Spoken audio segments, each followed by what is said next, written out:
আসসালামু আলাইকুম রহমতুল্লাহি ওবরাকাতুহ। আলহামদুলিল্লাহি কাফা ওয়া সালামুন আলা ইবাদিহিল্লাযীনা ইসতাফা, আম্মা বা'দ। পবিত্র মাহে রমাদান চলছে।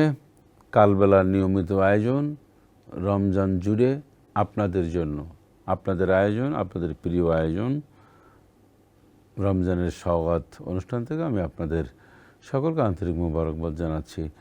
একটা জিনিস, সেটি হচ্ছে আমরা সকলেই জানি পবিত্র মাহে রমাদানে আল্লাহ পাক শয়তানকে বন্দী করেছে, আল্লাহর রহমতের দরজাকে উন্মুক্ত করেছেন, জাহান্নামকে অগুল্লিকাতিল আবওয়াবু জাহান্নাম অসুসরতে শায়াতিন অফতিহাতিল আবওয়াবু জান্নাহ, মানে জান্নাতের দরজাকে আল্লাহ উন্মুক্ত করেছেন, জাহান্নামকে ক্লোজ করেছেন, তারপরে শয়তানকে বন্দী করেছেন।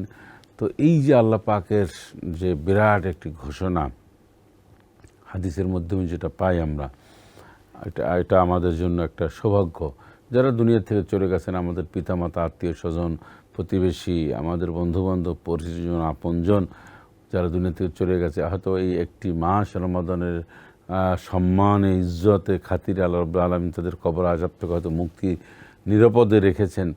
কিন্তু এই রমজানের পরে আবার যাদের আযাব মাফ হবে না, যাদের শাস্তি অব্যাহত থাকবে, তার আত্মীয় স্বজন আল্লাহর কাছ থেকে ক্ষমা প্রার্থনার মাধ্যমে মার্সি করাতে পারল না, নিঃসন্দেহে তারা আবার সাজা পুনরায় ভোগ করবে। আর যারা মার্সি পেয়ে গেল, এই মার্সি করার ক্ষেত্রে আত্মীয় স্বজনের যে একটি নিরলস ভূমিকা রয়েছে, সেটা হচ্ছে আপনার আমার ভূমিকা।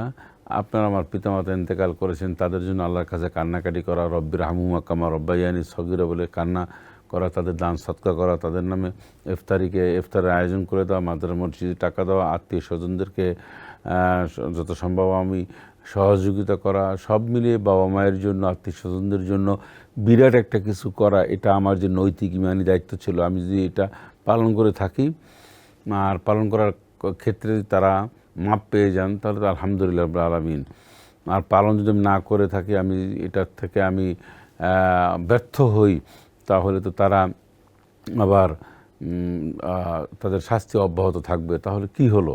তাহলে দেখা গেল এই শাস্তি নিয়েই তারা থাকতে হবে। সুতরাং কবরের আযাব তাদেরকে কিয়ামত পর্যন্ত যেন আল্লাহ পাক মাফ করে দেন, স্থগিত রাখেন, জান্নাতের ব্যবস্থা করে দেন, জান্নাতি পোশাক দান করেন, জান্নাতি খুশবু চালু করে দেন, জান্নাতের আবহাওয়া দান করেন, কবরটা যেন জান্নাতের টুকরোয় পরিণত করে দেন। এসব ব্যাপারে আল্লাহর কাছে বিনয়ের সাথে বিনীতভাবে বারবার কেঁদে কেঁদে বলা, গুরুত্বপূর্ণ সময় বলে তাদেরকে মাফ করার ব্যবস্থা করা, এটা একটা জরুরি বিষয়। আরেকটা হচ্ছে যে এই রমজানে একজন মানুষ মরলেই যে একেবারে জান্নাতে চলে যাবে, যদি সে ইমানদার না হয়।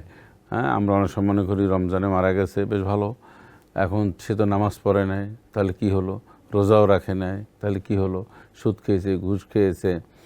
মূল বিষয়টা কি জানেন? মূল বিষয়টা হলো, রমজানে হোক আর অনেক সময় শুক্রবারের মর্যাদা, মৃত্যুবরণ করলেও একটা মর্যাদা রয়েছে। এখন তাই বলে একজন মানুষ বুজুর্গের দিন যদি শনিবার মারা যায়, তাহলে যে দিনটাকে আমরা একটু বেশি ইগনোর করি, শনিবার, তাহলে কি হলো?